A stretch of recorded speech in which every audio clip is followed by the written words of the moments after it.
I want to say that I stand absolutely in awe of these people who are doing these wonderful things. They're opening up an altogether new world in the cattle industry. But the bulk of the country is still virgin felt. So I'm the primitive one. I'm just speaking about the felt. I remember in 1985 my wife and I went on an overseas tour, and when I came back I said to the late Ian Delarue, I said, you know what, far have I travelled and much have I seen, but there's nothing to beat our good old Shateen. The veld is a multi-species miracle with so many species, and so I'm dealing with a veld where there hasn't been a plough and there hasn't been a centre pivot or anything, just the natural veld. Well, I've attended many grazing management talks, and 3 words stand out. They've been used so many times to introduce the talk. Cows graze selectively, therefore. And the whole veld management thinking for a very long time has been based on that word, therefore. Some people have put it another way. They've said that if you let cows loose in a paddock, they'll go for all the chocolates and they'll leave the rubbish. Now, that's a terrible indictment against the cow, and I'm going to come back to that. Now, in their thinking, planning, veld management systems, they've been planning how can we force the cow not to graze selectively, and how can we prevent there being rubbish. Anyway, so all the years there have been the different systems, but then in the 1960s this new system arose. They called short duration grazing, SDG. In the 1960s it was in the vogue. It gained so much publicity. Everybody was talking about it, and the Ministry of Agriculture chose a team of 6 people to monitor it. Now, I was very privileged to be one of those 6. So I saw the thing right from close by and listened to all the arguments and visited the farms that were doing it, and I was the meter reader because I did the PDs on those herds, and the PD tells you, it's a very good meter reader. If the PD tells you where the things are good or okay or not so good. So, well, we ran into problems with short duration grazing on the high veld, the whole plateau of this country. The high veld, which is sour veld, it didn't go so well. So there was a lot of debate and thinking, what is it? Is it the intensity of the graze, or is it the duration of the graze, or is it the length of the rest? So Matopos did a very complex trial with 12 herds of cattle, of steers, on 96 paddocks. They were divided into 3 groups of 4. The first group was 4 paddocks and 4 sets of 4 paddocks. The next group was 4 sets of 8 paddocks, and the next group was 4 sets of 12 paddocks. Now, they put the herd of steers in the one set would spend 1 week in the paddock and move on and move on and move on.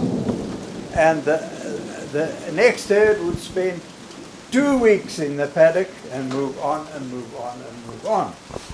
And then the whole thing was duplicated so that the others were double stocked.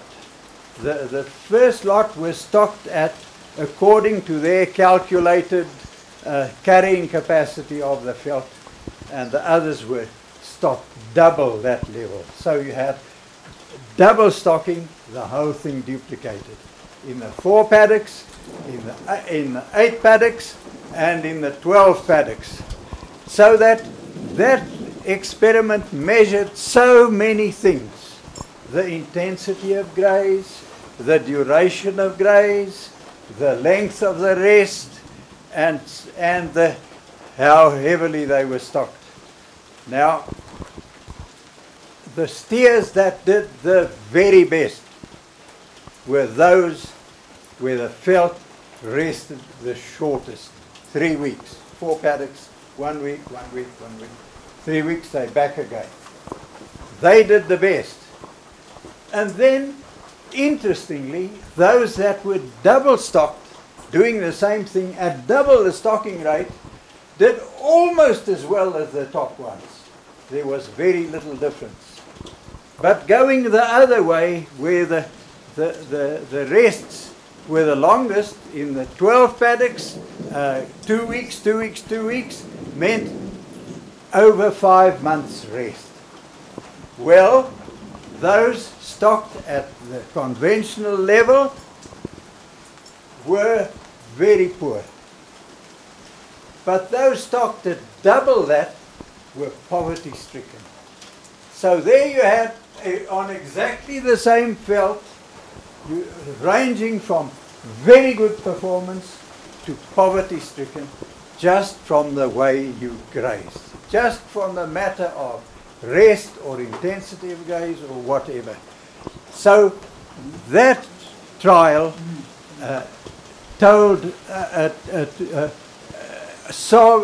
expressed a whole lot of solutions or indications of what is good and what is not good.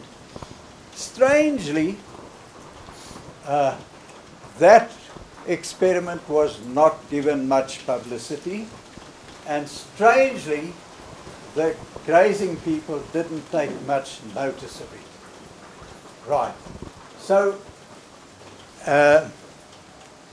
in the decades that followed, there was more and more emphasis on high grazing intensity, short duration, and long rests. Exactly the opposite that was indicated by that experiment. But then they started noticing that there is a benefit with crowding the cattle like this, because they are trampling everything into litter, and of course there is all the dung deposition and so on, and the hoof action, and there is definitely an indication of improvement of the soil. So that turned this thing into almost a philosophy that you could follow with a passion. Well, then the media started warning about global warming, about climate change, and so now the cow was really in the dock. And then when they started talking about carbon dioxide and methane, it seemed as if the only hope was to regiment these cows into that regeneration patrol. And there even came the thought that maybe we're too late. This is now to save planet Earth. Maybe we're too late. Well, that is how things went. Now, allow me now. It's my innings. I now want to bat for the cow. the cow's taken the blame for all this. And let's go back to the chocolate story. Now that chocolate story creates a bit of a wrong impression.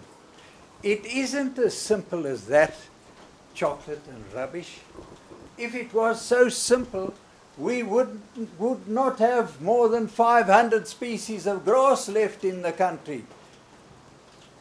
But we have this wonderful diversity of grass. There must be some buffer system that has preserved diversity. So, the rubbish, there's only one rubbish in the veld nutritionally, and that is lignin. That is the rubbish. All the other grass is chocolates of different grades. But do you know, it's over our whole plateau of this country, we have vigorous grasses that certain species of vigorous grasses that lignify early. That's why one calls them sour. Within a few weeks of the start of the growing season, they start turning into lignin. There's thatching grass, there's broom grass, there's russet grass, there's spirobolus. And as soon as they've turned into lignin, then they are rubbish nutritionally. Of course, they're not rubbish if you're selling thatching grass, or if you're manufacturing brooms, then they aren't rubbish. But nutritionally, for the cattle, they are rubbish. But now I want to tell you the very most important grass fact pertaining to the veld, the most important grass fact. In that pre-lignin state, before they become lignin, they are top grade chocolate, the very best chocolate. And they are the very first preference of the cows grazing.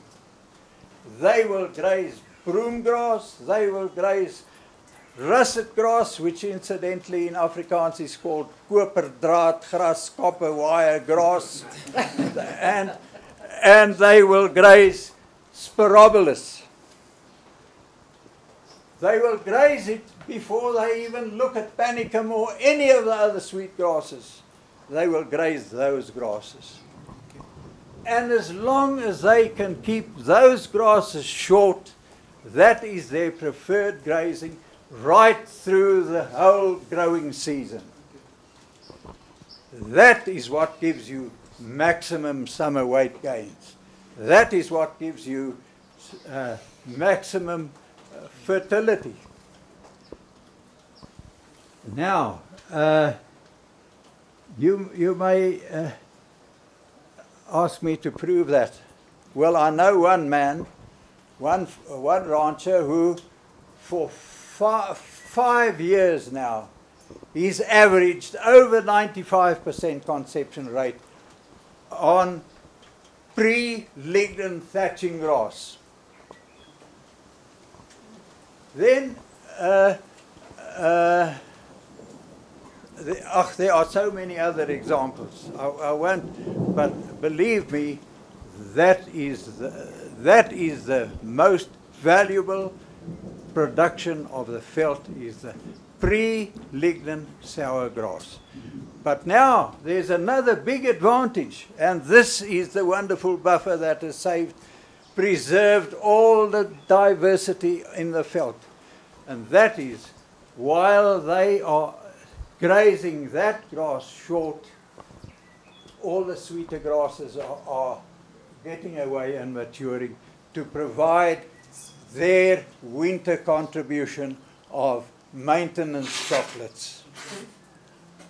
So the sweet grasses are getting their rest. Now you may ask, but doesn't the sour grass need a rest?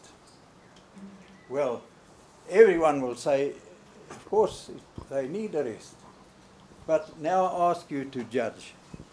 If you let them rest, they straight away go into lignin, and nothing will eat them.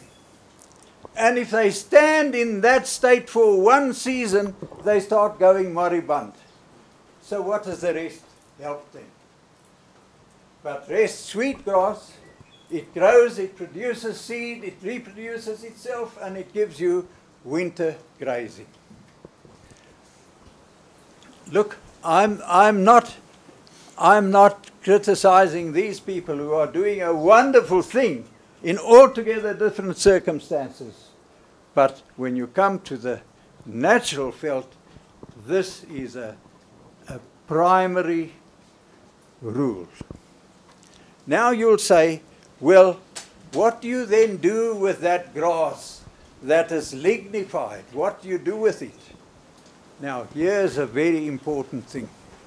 After midsummer, when the area they've been grazing short, as the growth rate is getting, the grazing rate is now getting on top of the growth rate, and they're grazing that down to the ground, which doesn't do it any harm. But at that stage, while this other lignified grass is still green, if you put a mower into it, you know you're turning the lignin rubbish into top-grade chocolate again. And all the areas of that grass that you then cut, you're adding to the diet of these cattle, and you're actually extending their summer gains. Then, in the dry season, when they are dry, then you can do what you like with them. Then you can parade the cattle on them for as long as you feed the cattle, because it isn't food. When you push cattle onto lignin, it isn't food. Right. Now, there's another thing. With this ultra-high density, short duration grazing, what are you doing? With your intensive graze and long rest, you're creating lignin. In our high veld, where the sour grasses are dominating, you're creating lignin. And then the cattle go and they trample it into the ground and so on. And then what you do then? You're then giving it another long rest, so that when you come back there, it's lignin again. So you're actually perpetuating lignin. So there isn't any logic to that. Now, there's another thing. This thing of the cow being held guilty for veld degradation and desertification because of its grazing habits, I want to say this, that the farm I grew up on, my folks moved onto it when I was 1 year old. And when we were chased off it, I was 71 years old. And my whole life, I've been interested in cattle and following it. In my youth, my father was ordered to destock the farm because it had too many cattle, 300. In the last few decades, that farm carried 600 cattle, so much bigger and so much better. And not only that farm, all the other farms. And all that time they were grazed free range. And so free range cows, that animal impact improves the veld. It doesn't degrade it, it improves it. So there's nothing wrong with a cow's habit of grazing. Now, one may think, well, what about the communal lands? Look what they look like. It's not the cow's grazing habit that does that. It's other factors that do that. And then they're often not as degraded as one thinks. I know on Central Estates, all their staff lived on the Kwekwe Umvuma Road. That was a TTL, a proper TTL, just like you see any other. And then in 1960, they moved them all away and surveyed that block into ranches, and I did PDs on those ranches. I remember Jock Grayling, he was an ex-Connex man. He bought Kwarati Ranch, and I couldn't believe my eyes how well those cattle did on that TTL felt that was just given a chance to get away. Wonderful. And I have other examples. Because it's grazed short to the ground, especially the Sandveld TTLs, have got a dense cover of Kutch grass. You don't see it, but just give it a chance and there it is, ready to produce. So it hasn't been degraded. The problems in the communal lands, a lot of the problems are erosion from the paths the cattle walk every day to the kraal and back and down slopes and the Scotch carts and so on. You get a lot of erosion there. Our communal lands in this country were, 50 years ago, they were probably the best in Africa as far as conservation work is done. I remember Chilabanzi TTL was a showpiece, all the contours and all the precautions, but lately discipline has disintegrated and now you're getting erosion everywhere. Anyway, what I want to say is the whole emphasis is on dung deposition and hoof action.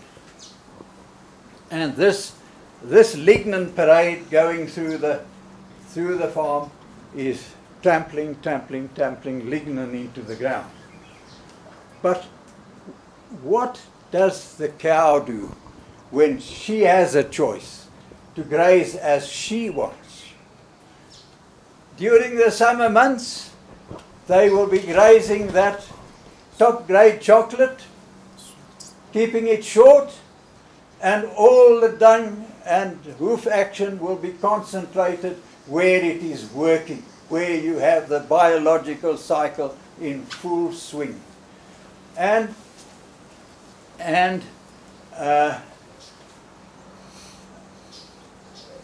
that's in the summer months when the grass is growing. Now another thing is this, that they also, in the dry season, they go to the trees that are dropping pods. They visit those trees every day. So every day, probably 120 times in the season, cattle go to those pod-bearing trees, Acacia, Ceberana and so on. Think how much hoof action and dung deposition they fertilize those trees that are giving that wonderful winter food to the cattle.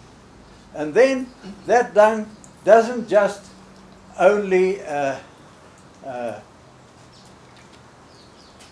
bring nutrition to the soil, it's also a sower of seed. And the first seed they sow under these trees is panicum. And panicum is a wonderfully productive grass for winter grazing, not for summer grazing. Very productive. It will give you quite a few tons per hectare. Right. Now, winter comes, now cattle start going to the trees. In summer they won't go near those trees, and that grass will grow without any disturbance. In winter they'll go and they'll grow, and their diet will be panicum plus acacia pods.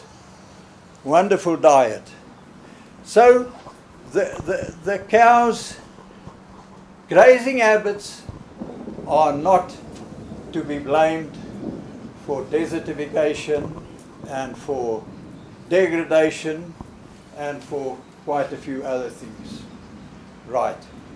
Now, there's just one thing I still want to say, and there are actually many things I would like to say, but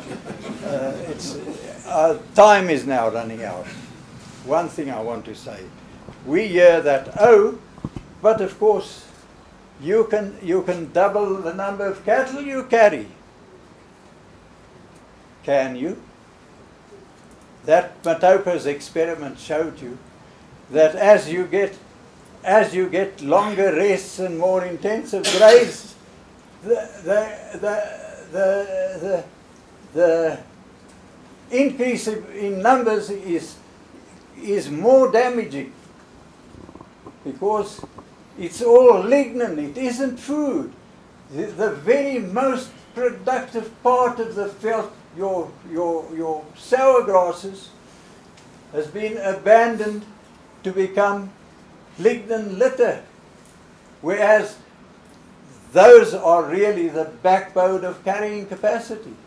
So you can't carry more cattle, but you can, with stead stocking you can, because on average years, at the conventional stocking rate, the cows usually keep about half of the area of sour grass short, and the other they can't cope with, they leave it. You double the number of cattle, and it means they then keep the whole area short, and you haven't changed their summer diet one iota. So you are much more potential for increasing numbers with free-range grazing.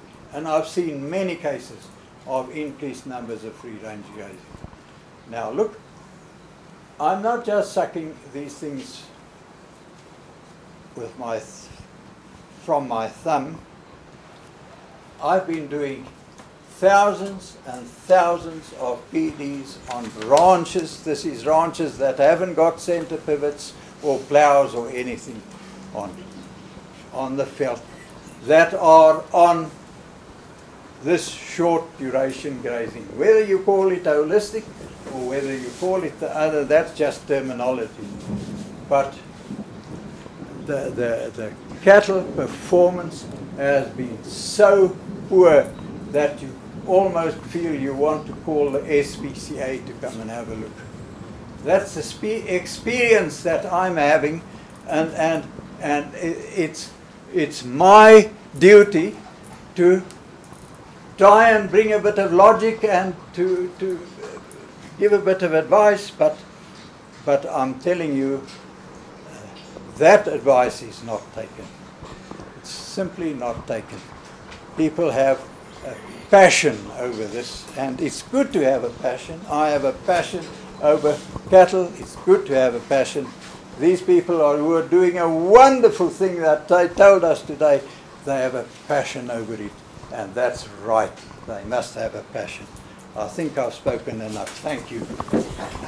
With that short duration grazing, I said I was the meter reader. I had to do, and I did thousands of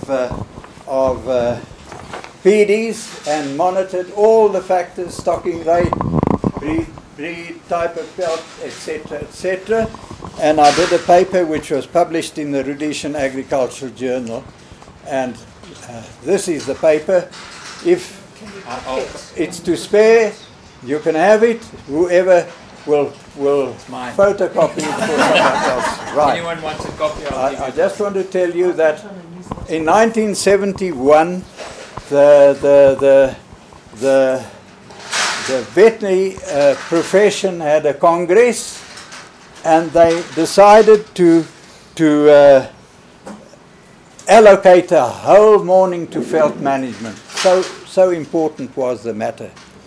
And at that, I gave this paper. And after me, Alan Savory spoke, and other people spoke, and other people spoke. And Professor Hofmeyer, the Dean of the Veterinary Faculty at Onderstepoort, was in attendance. And he came to me afterwards and congratulated me. and suggested that I pursue a PhD on the subject. But I've pursued many other things. I haven't pursued a PhD. Now, that's that. I wanted to show you that. And this is Boerdery in South Africa, 1945. It tells you of a 9-year trial to see whether Sauerveld, this is what I wanted to mention, whether Sauerveld needs a bit of a rest to keep up its vigor, a rest during the growing season. So they did the heavy grazing with steers, but one set of paddocks got 2 or 3 weeks rest just to let the sour grass get away. Do you know that the sour grass that had no rest was heavily grazed for 9 years? It was still outperforming the other by 30%. So the question whether Sauerveld needs rest. That's what I wanted to tell you. Thank you. Some of the best responses that the PDs I've had are on farms where the person has continually grazed and the cattle have kept the veld short in areas where they're required to keep it short.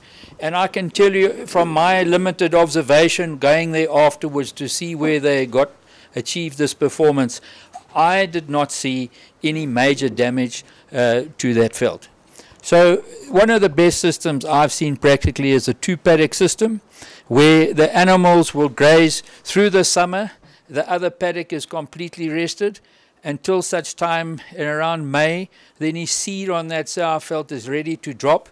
Then once there's been seed drop, you transfer the herd there and they stay the entire year there, and then you swing back to the other herd. And that seed drop and that trampling that goes through winter up and then through summer allows that to reseed. And that I've seen a bloke probably getting over 90, closer to 95% for 4 years in a row. That herd was moved and it went to another area. The herd that remained under different management until management started getting a bit slack was over 90% for another 3 years. Where that herd went again, we had done certain things to select for fertility and early maturity. That herd has continued to do over 95% most years. So it is achievable, and I think one of the things we miss is this question of lignification. When we do these high pressure systems and we move the cattle and we give the area rest, yes, there is more grass, there is more dense grass. But because it's lignified, if you don't supplement those cattle to make up the difference between what that grass is deficient, in other words, you have to supply protein and energy, you will not get the PDs. So those folks that have been doing this, and we need to do the PDs, and we need to understand that you have to make up that nutritional deficit. Otherwise, you are not going to achieve your PDs. And if you don't achieve your PDs, you do not achieve your financial requirements. And you are going to struggle. So I'm very chuffed that Japie has come here today to tell us. And just tell, the main thing is about this lignification. And I think we need to understand that. I think all of us want to do something with regeneration. And I'll just tell you what I'm trying to do. I'm doing it in my garden, and BVG has got a 3-year contract at Art Farm with 24 hectares there, and we're going to be doing various little things there with pigs and sheep and hopefully some dairy cows. One of the things, I go back to Gabe Brown's 5 principles. Don't let the soil get exposed. By keeping it covered, you're reducing that temperature there, you're evening out the soil temperature, and you're stopping evaporation and heat coming off that soil. So that's number one, keep the soil covered. Do not damage the soil in any way if you can help it. If you start putting holes in it and turning it, you're releasing carbon, and you're undoing that zoo of animals and insects and things that are under the ground. You want to try and maintain their farm underneath the soil surface. So you want to try and feed those organisms. So the third thing is constantly try and have roots in the soil. So don't pull things out, rather cut them so those roots are in the soil. When they die and degenerate, those roots become carbon. And there are also ways for fungi and moisture to get down deeper into that soil. So keep roots in the soil. And then create diversity. So what Mark's done is he's planted all sorts of seeds in the ground. In this country, we only really have 3 months, maybe 4 months, where things will grow. Very few of us are actually planting things in our gardens or in the veld. And I think that's where we need to be more proactive. We just stopped on the way out to Norton to look at Marks and Coney cattle. And in the island on the highway there is Sriracha growing everywhere between the two roads. There's seed, it's just growing everywhere. And I think what we've done over the years is we've got rid of a lot of the legumes and the protein in the veld. And our objective really, because in winter we're supplementing protein, and it works out at about $10 a percentage point protein replacement. So if we can try and increase the protein yield of our veld with legumes and with acacia trees and their pods, then we are going to reduce our winter maintenance, which really is the whole thing, is to reduce our winter maintenance. So if in that short 3 to 4 month growing period, we can try and get more proteinaceous plants growing in the veld, then all the better. So I think if you want to go home today, think about what you're going to do. This is the start of the season. You've got 3 months to do something. What are you going to do? So that, I think, is really the discussion. John's got seed. Mark's been collecting seed. We've got our Fumfuzo plot out here. We've got Sriracha growing up the fence here. We've got vetch seed we've collected. We all are transplanting seeds everywhere and whatever we can to see how well they do. So that's what I'm doing. And Japie, I can just reiterate, as a vet, and young James here, who's back as a vet, we do the PDs, and we know that if you don't get decent PDs, you're not going to be in business for long. And this lignification story is the real issue. Grasses lignify so that they can put up their seed heads, so that they can protect their seed. So it's a protective mechanism, so that they can then regenerate. But as Japie is saying, the sour veld, they don't always need seed to regenerate. They can do it through stolons and other ways. So they are not completely messed up. I think Mark's breaking my table. Okay, any more questions? No. Just one thing. When you buy these pasture grasses, and for instance, Percy sends us pictures of his nice bulk grass. Those grasses don't lignify. So if you give them increased rest, you increase your bulk, but that bulk nutritional value is pretty much the same as when it's short. So as they grow, yes, you do want more bulk.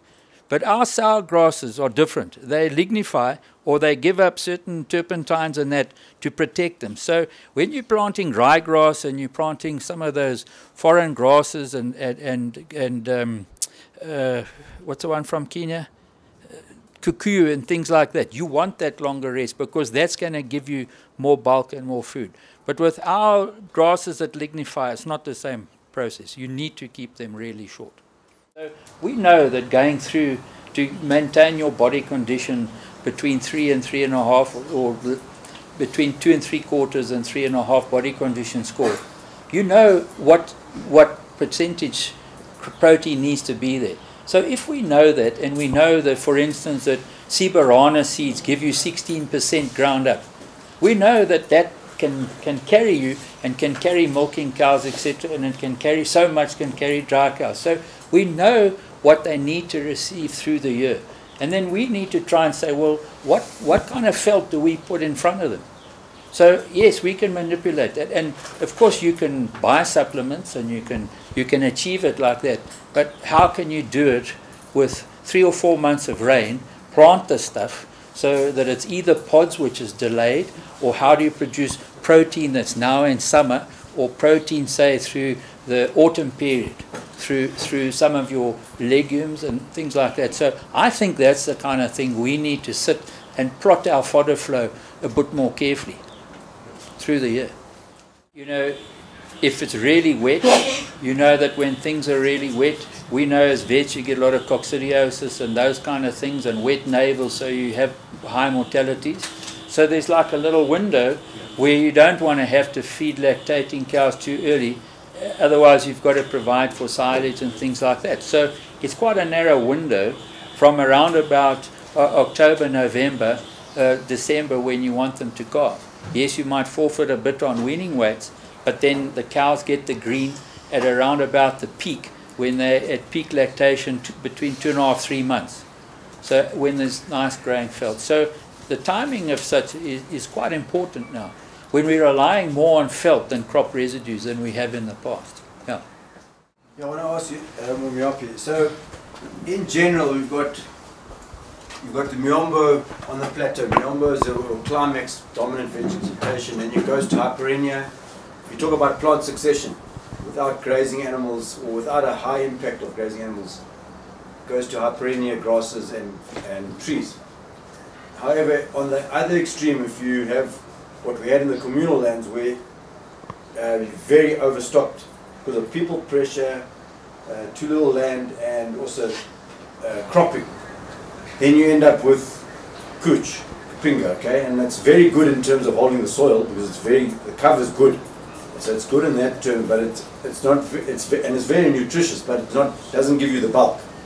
So you've got that somewhere in between. You need to try and manage your felt in your set stocking system, because when I'm in the tobacco area, a lot of guys didn't. So from early days, I leased a lot of farms from people who didn't want cattle, and you'd move on to the farm, it would have hyperrhenia grass, and within a few years of being on that farm, paddocks and everything, the hyperrhenia would disappear. It was like the cattle love it, and it seemed to disappear. How we know is we've also got large labour forces who need hay. I mean not hay, sorry, thatch, as part of their requirement for building and kitchens and stuff. So then you start sending the tractor further and further to look for thatch. So hyperrhenia is a great grass when it's young, as we know, and it gives you a lot of production. But you don't want it disappearing. And so how do you manage? How do you stabilize? Where do you know what I mean? How do you measure? What is your optimum? That is the difficult thing. Been all the years that I've been, you don't want to overstock it, you don't want to understock it, but you want to get it right. You want to change the species, or I know there's buffers. I know, but hyperrhenia, for example, in my case, did disappear on all the farms that I grazed. Yeah, I think that's sad when the hyperrhenia disappears, and I think it's something one needs to monitor. And if you're seeing it happen, then that's when you give a paddock a rest, I think. Unless the situation is that all the hyperrhenias being cut off all the time for thatching purposes, and so that it doesn't get a chance to get away. I don't know. Yeah, I'm actually surprised, but it's sad if it disappears, and I think you can stop it by giving the paddock a break, maybe. Okay, any more questions? We'll be around, and hopefully go and have some tea so we can all chat. Okay, thank you very much for attending. Thank you. Like there's seed and everything everyone can look at out there. Yeah. Just what we've collected. Thank you all for coming. Bye, thank you.